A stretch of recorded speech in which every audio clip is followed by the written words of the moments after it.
I'd like to welcome you to today's celebration and coming of community together in time of need. My name is Dolores. I'm the CEO of Community Health Partnership. I'm very grateful and very honored to be with you today, and I'm really happy that you're able to take the time to join us. So let me tell you a little bit of why we're doing this today. Every year in August, we celebrate community health centers. We've been doing that for years. Community health centers have been around for over 60 years nationwide. The first federally qualified health center in California was Alviso Health Center. It is now part of Gardner. So we have we have our footprint in history here. And as we started to plan today's event, I thought, what better way to celebrate the services, staff, and volunteer board members, patients of our centers, and our donors than to do it during our National Health Center Month. I think it will give the donors an opportunity to see the good they've done and also to see what their contribution in context of a movement that's been going on since the civil rights. It really was through the donations of protective equipment, sanitation supplies, diapers, and cash grants that kept the staff employed and doors open of our clinics during the initial phases of the pandemic. In February, when we realized that we had a problem, we went into shelter in place. The clinics had to pivot very, very quickly into continuing to provide primary care, but also addressing COVID needs. And you couldn't do one or the other without the protective equipment for their staff. So many of you that are here today came to our rescue because the government, federal government, state government was taking a little bit of time in getting the supplies down to the local level. So today we're here to honor you and to thank you because without your help, we could not have pivoted so quickly and pushed forward into addressing the needs of the patients and into letting you know what we are doing now and how we were able to really go back to primary care through telehealth. So who is going to be speaking today? We are so honored to have the Supervisor Joe Simitian, Chair of the Santa Clara County Health and Hospital Committee. He will be kicking off the speeches, followed by the President of the Board of Directors of Community Health Partnership, Raimundo Espinosa, who's also the CEO of Gardner Health Services, followed by two of our board members, Luisa Boada, the CEO of Ravenswood Family Health Network, and Sarita Kohli, who is not only the CEO of ACCI, but also the Vice President of the Board of Directors. And to bring in a sense of reality and what it's like on the ground, we have a wonderful speaker, Ms. Yeshi Mengeshi from School Health Clinics. And Yeshi runs 6 clinics, most of them situated on school grounds. Interestingly enough, while she was going through the School of Public Health, she was one of our interns. And so here's a perfect example of someone who went back to school and is giving back to her community. So yes, we're really pleased that you're going to join us. And we also have a consumer, Ms. Gabriela Perez, who is a patient of ACCI, who wanted to really speak about how the services and the PPE equipment really helped her get through the medical need that she had during the beginning of the pandemic. We also want to let you know that two of our initial donors in this context were KLA and the Vietnamese American Non-Governmental Organization Group. And we will have Cindy Campbell, the CEO for KLA, kick us off in a little bit, as well as Ms. Tien Luong from the Vietnamese American Association. And I want you all to know that Tien and I were roommates, so to speak, office mates, when I was with the Public Health Department. So it's really wonderful that she's giving back. We will also have Ms. Cynthia Hong, who is a student and is representing Play Leadership. We also have in the audience Assembly Member Kenson Chu, and we have representation from Assembly Member Ash Kalra. Their generous donations, along with their support, unwavering support of community health clinics is most appreciated. And you'll see pictures of Assemblyman Kalra picking up boxes for us. You'll see that in a minute. Locally, in addition to Supervisor Simidian, we'd also like to thank Supervisor Chavez and Supervisor Ellenberg, who've supported our community health centers all along prior to even being on the board. We have in the audience Deputy County Executive Rene Santiago. He heads the health and hospital system. And thank you, Rene, for joining us. So before I turn it over to our chair, if there are any other dignitaries on the call that I've missed, could you please send a chat and we will call your name out. So again, thank you so much for joining us. And now it's my pleasure to introduce Raimundo Espinosa, President of the Board of Directors of Community Health Partnership. Raimundo. Good afternoon. Welcome, first of all, to this event. We really appreciate your presence here. I'm Raimundo Espinosa, CEO of Gardner Health Services and the Chair of Community Health Partnership Board of Directors. Community Health Partnership represents 10 community health center member organizations, which amount to 40 community clinic sites, health center sites, and we serve over 166,000 patients. Our consortia includes 6 federally qualified health centers, a look-alike federally qualified health center, 2 community clinics, and a free clinic. Our member organizations and CEOs are Asian Americans for Community Involvement, Sanita Kohli, Gardner, of course, myself, Indian Health Center, Santa Clara Valley, Sonia Tanowski, Northeast Medical Services, Eddie Chan, Peninsula Healthcare Connection, Eileen Richardson, Planned Parenthood, Dominique Lee and Stacy Cross, Ravenswood Family Health Network, Luisa Boada, RhodaCare Bay Area, JP Sahi, and School Health Clinics of Santa Clara County, Stephanie Klein. When COVID hit us in March, I think all of us, even though we knew we were committed to the sheltering in place and being essential providers, it was very, very, very challenging. Many tend to think our staff are concerned about safety and being protected.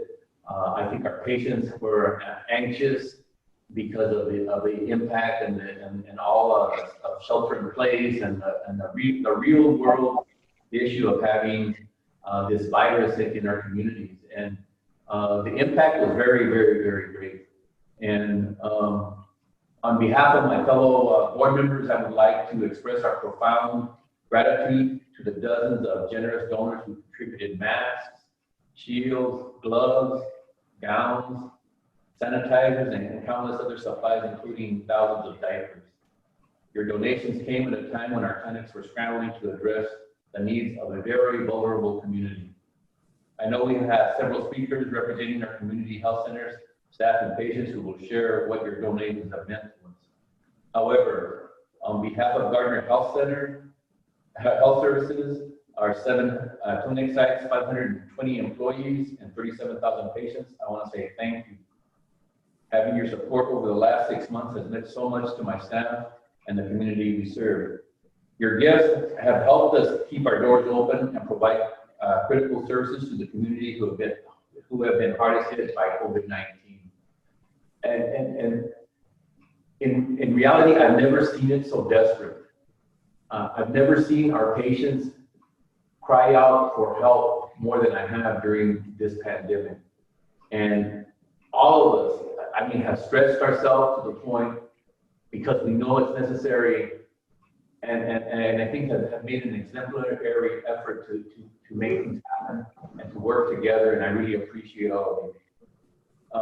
It is now my pleasure to introduce Santa Clara County Supervisor Joe Simidian, who represents the 5th Supervisorial District, which includes the city of Palo Alto, Los Altos, Los Altos Hills, Saratoga, Cupertino, Mountain View, Stanford University, parts of Sunnyvale, and West San Jose. Supervisor Semenian is the chair of the Santa Clara County Health and Hospital Committee and has been a staunch and vocal advocate for our community health centers. He has led the Board of Supervisors on the county's response to COVID-19 and advocated for increased free and accessible testing throughout the county. May I present Supervisor Joe Semenian.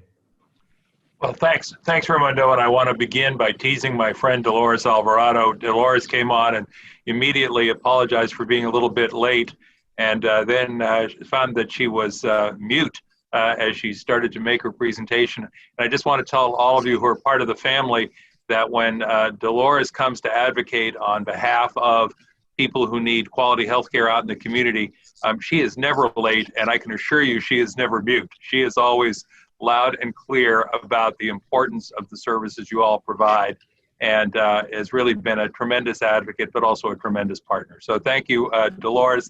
It really did make me smile. I thought, never seen Dolores late, never seen her mute. This is a once in a lifetime. Thank you. So look forward to hearing from you in the months and years ahead as we continue to do the work together. I really am delighted to just take a couple of minutes to say thank you. Nothing more, but nothing less than that as well.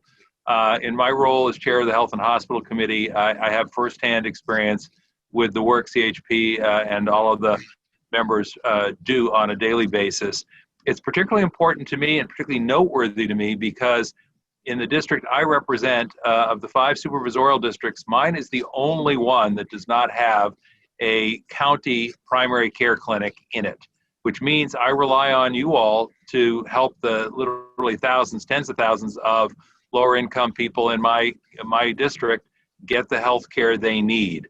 I also think it's important to spend this time together, the folks who are on the call, because it's been my observation over the last 6 months that while the large hospitals and the healthcare systems have gotten the attention, and deservedly so, for the extraordinary work they've all done, that the community clinics are often overlooked. And I just want to say, from the work you do, the personal connection that you have with individuals who trust you, who trust your providers. And so that PPE that allowed you to keep doing the work under ever more challenging circumstances was literally a lifesaver. It was a godsend. And so there are too many folks today to thank, but I want each and every one of them to know that we at the county, and certainly my office and I personally, know of your contribution, appreciate it immensely. You will walk through the rest of your lives knowing that you saved the lives of others, and that is no small gift. So on that note, let me say thank you, and let me say thank you to all of the folks. Again, these are the folks that my district and I rely on a daily basis to get the job done. So, without Mayview, without now Ravenswood and Planned Parenthood and others, our folks don't have a clinic to go to. Your work is just indispensable, and to all who made sure that work continued, thanks forever and ever and ever. Thank you. Back to you. Thank you, Supervisor Semenian. And to kind of continue with that theme of personal connection, Community Health Partnerships really honored that a few of our donors agreed to speak today, where they're going to share their stories behind their donations. So to start us out, I'd like to first introduce Cindy Campbell, who is the Foundation Director of KLA Foundation. Thank you. Thank you, everyone, for inviting me to this wonderful, wonderful ceremony. And at KLA Foundation, we are very happy that we were able to make a donation and contribution to the all the community clinics that are out there, because they play such an important role in reaching out to the low-income community. To tell you just a little bit of a story, I thought it was very interesting the way Dolores and I met. I sent an email to some people regarding just trying to, because we had some money that we could spend in regards to PPE. We had a $2 million global relief fund that KLA had put together. And Dolores and I met via an email through a chain of individuals. And I think we ended up, our first call was a kind of a late night kind of call just to connect, to see what the needs are. She responded immediately saying, this is what we need.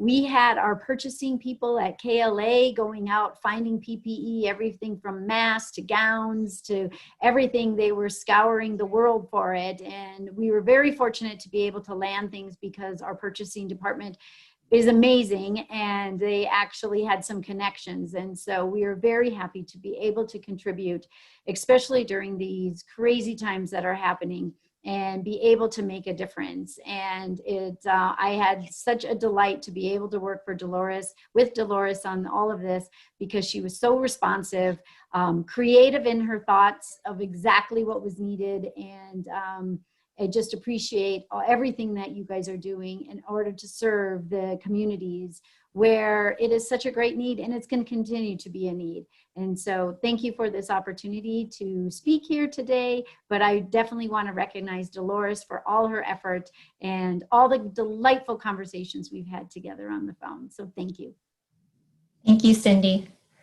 And so the next speaker that I'm going to introduce, I actually have had the pleasure of meeting in person as she helped caravan with me and deliver supplies to our clinic members, and got to meet some of our clinic members that I'm working with PPE. So I'm happy to introduce Thien Ning Long from the Vango Network.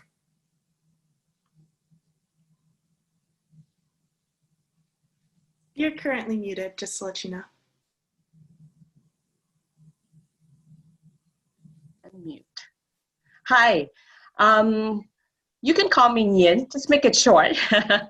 I am on the board of the Vietnamese American Non-Governmental Network. It's long, so short form is just Vango Network. And on behalf of the board, I would like to thank you for the invitation to participate in today's appreciation event. Like CHP, a partnership of community health centers and clinics, VA NGO Network is a partnership of community, philanthropy, and charitable organizations focusing on building community and youth empowerment through collaborative initiatives, utilizing proven public health, education, environmental, social, and economic interventions to address disparities and emergencies. So how did we get into this? In January, we had a very good early gauge into the COVID situation when our staff and colleagues in Vietnam alerted us of possible outbreak in the city of Da Nang and closing of the Vietnamese borders to the north. So when we were responding to COVID in Vietnam, given my public health experiences, I knew that in no time COVID would be in America. And sure enough, by March, we heard of PPE shortages, in New York, Chicago, locally, and healthcare workers were sending pictures, of them reutilizing, N95 masks. You can tell because it's all old and look quite dirty. And then, they had to intubate patients using trash bags and whatnot. So we pretty much jump into the emergency response mode, helping out with PPE, calling for donations from family and friends. So our initial efforts were producing and providing aerosol intubation boxes to hospitals in the Bay Area and also beyond. And we partner with a local plastic technology firm to do so. By the end of March, it was very clear to me that community clinics with major roles in community-based emergency responses, but do still have to maintain kind of normal operation of case management, providing care to the most vulnerable population, have limited or no PPE at all. So given my history with the Santa Clara County Public Health Department, where, as Dolores Alvarado mentioned earlier, that she and I had previously worked and also contributed to the development of today's emergency response system, instantly I knew that, CHP and Dolores Alvarado was the persons and the place to go to and help me to understand the needs of PPE and how to coordinate the distribution, because these are and have been huge efforts. So we jump into it with, arm and feet and everything else, but we still spend considerable amount of time getting PPE needs. And then, so much time that we lost time in procuring, securing, and distributing PPE. Because at that particular time, there are many individual groups and organizations respond to PPE shortage. So by late in May, late of April and early in May, with local community partners and concerned civic groups, we built Connect and Give. It's an online platform with overlaying of real-time COVID data, so that way we can have more effective and efficient way to communicate and coordinate the giving and the receiving of PPE. The platform allows us to assess PPE needs, communicate, coordinate, and track both of the needs and supplies. We had good meeting with CDC Foundation about our work on Connect and Give. And so the proposal for a community registry of PPE is on the legislative agenda of Rebecca Bauer-Hahan, Assembly Member of District 16. This will allow for pre as well as on-point registration of community health centers, organizations to receive PPEs and other needs during emergency events. Again, we couldn't do a lot of this without the help of CHP and many clinics and organizations that have been battling COVID epidemic and allowing the NGO network to support you, to help you. We have continued our PPE distribution efforts to hotspots, as well as disparate communities such as Navajo Nation along the border of Mexico and in Mexico itself, with many partners, including HEAL at UCSF. To date, we have distributed about 50,000 of unit PPEs, close to 14,000 of that is to CHP and partner clinics. Thank you for having me here today, and thank you for all of that you do. Thank you. Thank And you. so next I'd like to introduce one of our latest donors, which actually has involved a lot of people on their end to be able to put together the donation. So I'd like to introduce Cynthia Hong from the Play Leadership, who is the president and is also starting her senior year of high school. So Cynthia, if you're able to unmute yourself. Yeah, sure. Hi, everyone. I'm Cynthia Hong, the president of the Tri-Valley nonprofit organization, Play Leadership. Our organization aims to promote leadership in aspiring youth through public speaking opportunities, community service, and multiple subgroups. I'm proud to announce that we have donated over 3,000 face shields and 20,000 disposable face masks during the pandemic and are still going. One of our subgroups, Play Math, managed to donate 1,300 masks and $920 to local firefighters and $659 to the Tri-Valley Chinese American community. The money Play Math donated came from student donations from their all-year-long math tutoring classes. Through Play Leadership Board of Director Ms. Sheila Wong, we were able to connect with Assembly Member Chu to donate 940 face shields to local clinics. We will also be sending another 100 to them to donate to clinics soon. At the same time, we found out that Navajo Nation, which is the U.S. Indian reservation, was in need of face masks because of the pandemic. With a population of 173,667 people, 7,278 were infected, and 348 died. Our organization managed to donate hundreds of needed face masks and shields. A few Play officers and I helped Assembly Member Chu hand out face masks to locals in Milpitas. The long lines and limited quantity showed just how much face masks and shields were needed in the community. In addition, Play Leadership officers contacted 36 local places to donate handmade face shields. With the help of Play members, Play Leadership managed to make and donate over 1,000 face shields to local places in the community. Not only did we make face shields, but we also made thank you cards for the frontliners. We're continuing to fundraise to buy disposable face masks for local nonprofit organizations and homeless shelters. Play Leadership is also carrying on with teaching and connecting with children. is also carrying on with teaching and connecting with children through our many subgroups, such as Play Kung Fu and Play Reading during the pandemic. These online activities are a way for children to stay connected with each other, even though they're at home.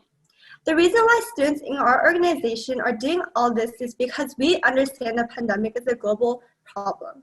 It affects every country, every community, and every person's life.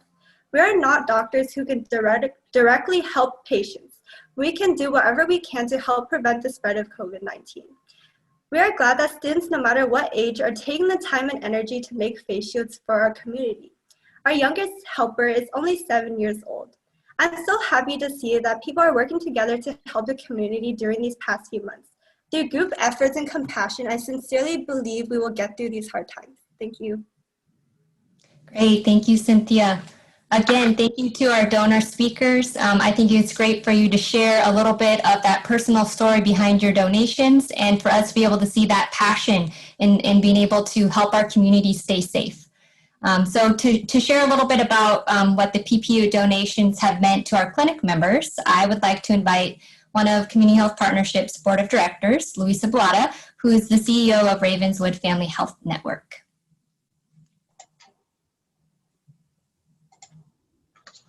Good afternoon, Supervisors Simidian, other guests, legislators, and our donors, our funders, other guests that are participating, and my fellow CEOs. On behalf of Ravenswood Family Health Network, that now includes the Mayview Community Health Center sites in Sunnyvale, Mountain View, and Palo Alto, I want to express our sincere gratitude to all of you who have donated to us, all the companies and all the individuals who are also continuing to donate, personal protective equipment, testing supplies, and also COVID funding. In the first 4 months of the COVID-19 shelter in place, because of rationing from our suppliers, we were only able to get up to they considered 2 weeks of supplies at a time, which threatened actually to put us in a position of possibly closing.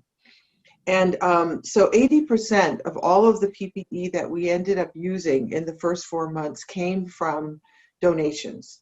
And so all of you made a significant difference in our ability to stay open and continue to serve the 27,000 patients that come to our health centers. Also, your initiative to reach out and actually contact us when we were scrambling to figure out what to do and offer to find and supply these critical resources, it's truly been heroic. And also listening to the stories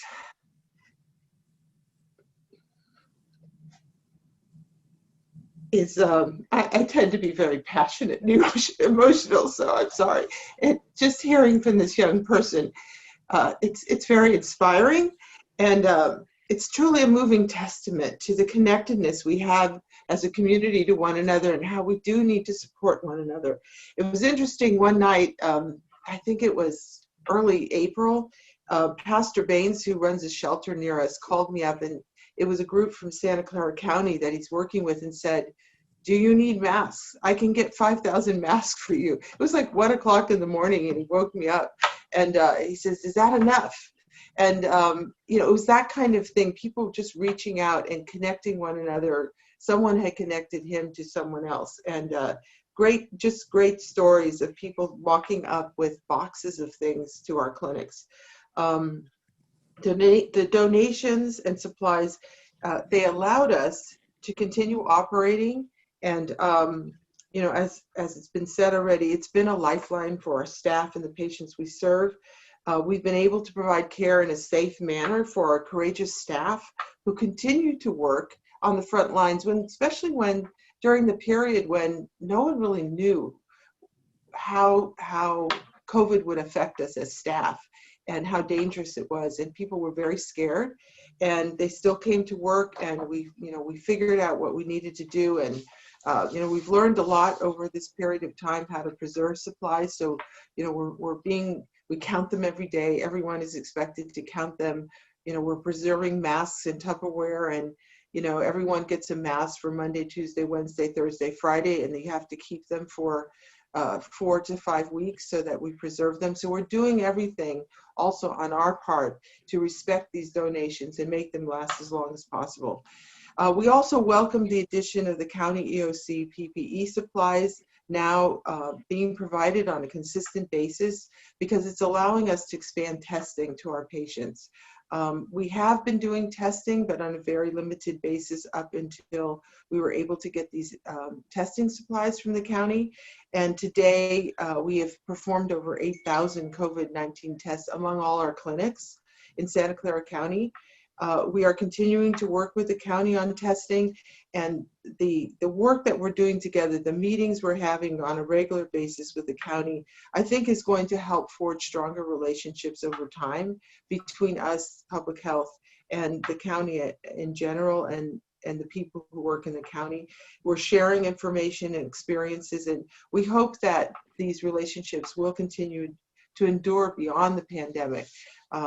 These kinds of disasters often bring out the best in all of us and help us to overcome, this sense of, our boundaries and our turf, and we can meet each other as human beings in the world and help each other out. So it's been fabulous. Thank you again for your incredible generosity and all that you've done to help support us and the patients that we serve. Thank you. Thank you, Luisa, for sharing about some of the struggles and some of the priorities for the clinics during this time. And again, with the priority being the patients and the community members that we are serving. With that being said, it's my absolute pleasure to be able to introduce Gabriela Perez, who is a patient at Asian Americans for Community Involvement.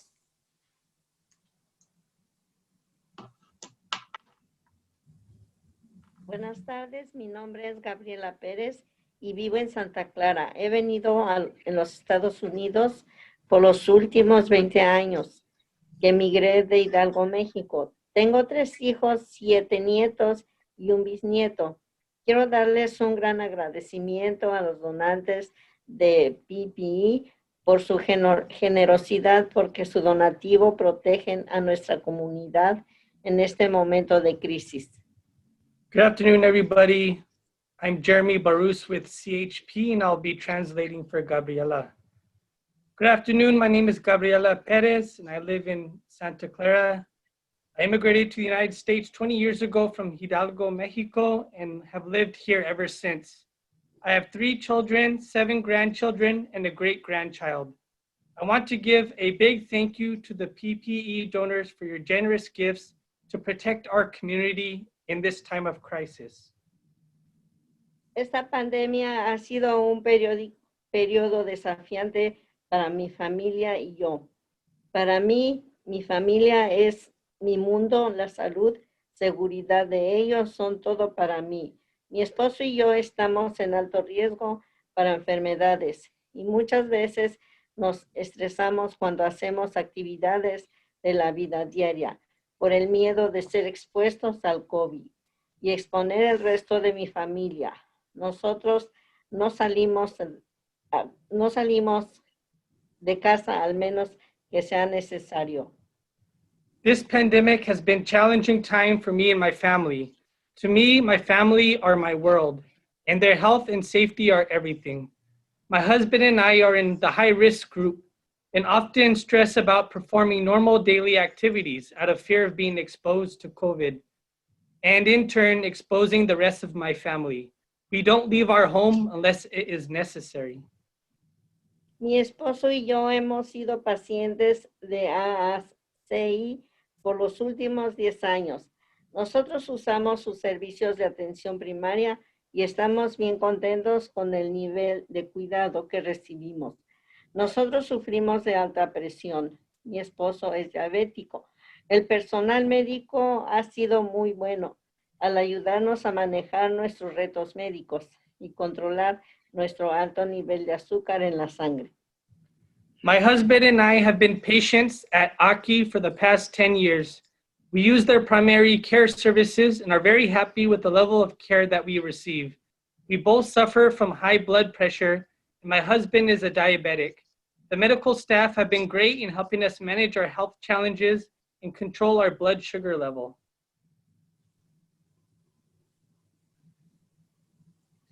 Las veces que hemos venido a CE es que la pandemia empezó. Nos hemos sentido seguros con el personal, ya que ellos han usado el equipo de protección necesaria y continúan tratándonos apropiadamente. Nos quitan un peso de encima, saber que nosotros podemos continuar teniendo acceso a nuestro centro de salud y nuestro doctor sin ningún miedo de ser expuestos. Eso marca la diferencia en el mundo. When we have come to Aki since the pandemic started, we feel safe with staff as they have the necessary protective equipment to continue to properly treat us. It gives us a peace of mind and comfort to know that we can continue to access the health center and our doctor without fear of being exposed. It makes all the difference in the world. Para cerrar, mi esposo y yo necesitamos nuestro centro de salud. Es el punto más importante en nuestras vidas y saber que el personal de ACI tiene el equipo de protección para que ellos puedan continuar sirviendo a sus pacientes nos hacen sentir bien por ellos y seguros, lo cual es bien importante en este momento. In closing, my husband and I need our health center. It is a major focal point of our life. And knowing that the staff at Aki have protective equipment so they can continue to serve their patients makes us feel good for them and safe, which is very important in this moment. 1,000,000 de gracias a nuestros donantes por salir al frente y proteger nuestra comunidad, por escuchar el llamado de ayuda, por pensar en nuestra seguridad y asegurarse de ellos. Con su generosa donación, mi esposo y yo podemos continuar apoyando a nuestra familia, la cual es nuestra prioridad primordial en nuestras vidas. Gracias. A big thank you to our donors for standing up for our community, answering the call for help, and making us all feel safe. With your generous donation, my husband and I can continue to support our family, which is the #1 priority in our lives. Thank you.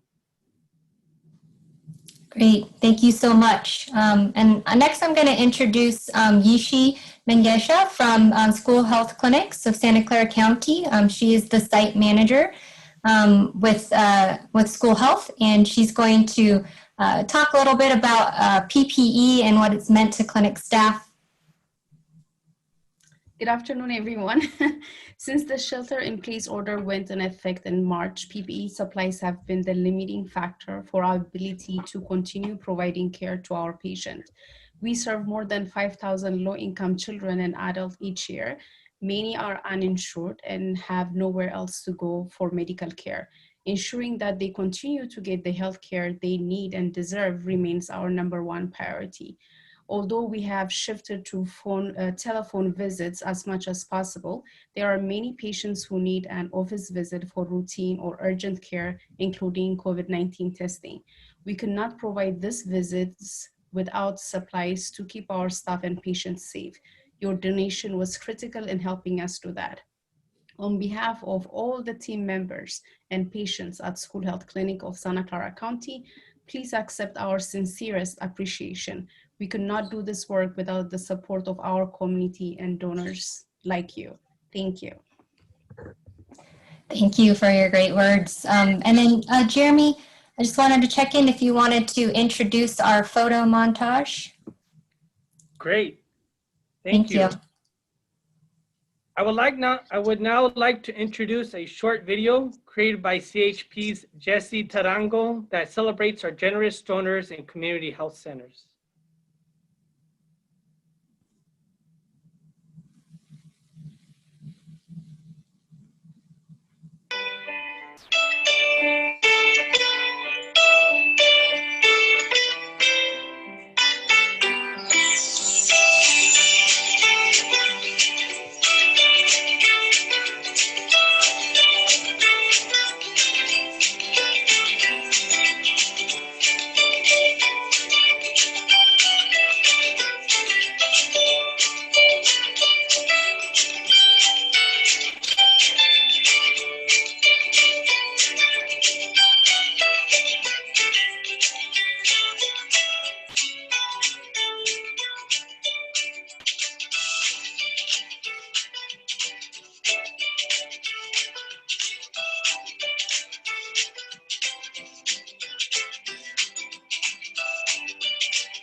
Thank you.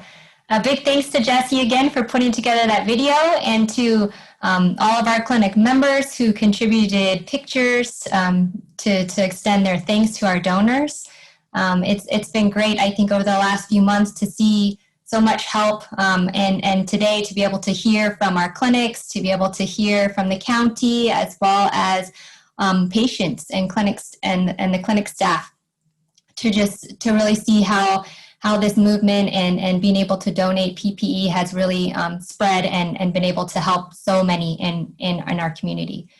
So now I'd like to introduce our last speaker, our Community Health Partnership Vice President Board Member, Sarita Kohli, who is the President and CEO of Asian Americans for Community Involvement. Unmute myself. Okay. Thank you, Danielle. Thank you, everyone. Good afternoon. Supervisor Simitian, Assemblymember Chu, Renee Santiago, our other guests, and our very precious donors here. Thank you for joining us this afternoon. I'm Sarita Kohli, CEO of ACI, one of the member clinics of the Community Health Partnership. I'm also Vice Chair of CHP's Board of Directors. ACI was founded in 1973 to take care of the health and wellness needs of the most vulnerable and underserved communities. ACI and our fellow members of CHP have been caring for this community for decades now. Our clinics serve immigrants, including the undocumented and the uninsured, primarily non-English speakers, and folks facing income, housing, and even food insecurity. And we are located in the communities that are hardest hit by COVID-19 and where infection rates are the highest. That is why your donations of PPE and more have been so important to us, filling a very critical need during a period of extreme PPE shortage, but extreme PPE need. In addition to providing primary care, our CHP member clinics are also actively involved in aggressive county-wide testing initiatives. So we are very grateful for the generous donations you have already given. And the need for these donations is still continuing. The outpouring of support from the community and your donations have not only allowed us to do our work, but have also raised the morale of our staff and the patients we serve. Knowing that there are strangers out there that care enough to donate supplies has helped our staff continue their hard work as essential and frontline healthcare workers. I want to give a shout out to Hien, particularly to Nian, who also, in addition to the PPE donation, had also donated food, meals, and flowers on Mother's Day to many women's organizations, and one of them was ACI. So that went to our domestic violence shelter. So thank you so much for that. We really appreciate your thoughtfulness and caring.